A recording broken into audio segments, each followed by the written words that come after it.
Тебе нечего стесняться, ты можешь держать свою голову высоко, все знают, какой у него опыт, все знают, что ты молодой. Скажи пару слов своим болельщикам. Assalomu alaykum hammaga. Bugun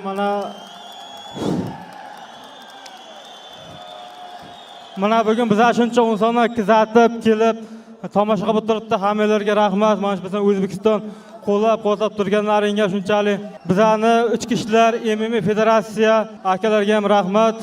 Aziz akalarga jon arzon bo'lsin. Nasib bo'lsa, hali men to'g'risi uncha trenировка qila olmadim. Chunki bu yaqinda vizit tashlaganda, chunki Tailandda shug'ullanib, necha oydan bir forma qilib beruvdi, lekin men 15 kunmi, necha kunni qolganda jangini qabul qildim, qochmadim, chunki menda jilena bor. Nasib bo'lsa, inshaalloh yanagi jangimda shug'ullanib, o'zimga forma qilib, chiroyli bo'lib qaytaman. Meni qo'llab-quvvatlab turgan butun ota-onam jonlari arzon bo'lsa, meni har doim yutsamam, yutqazsam padishka qiladi. Sizlar ham ayni o'zim hammamiz o'zbekmiz, bir-birlarimizni yutqazish, yutish Allohdan. Padishka qilinglar, qo'llab-quvvatlanglar. Ustozlarimga rahmat.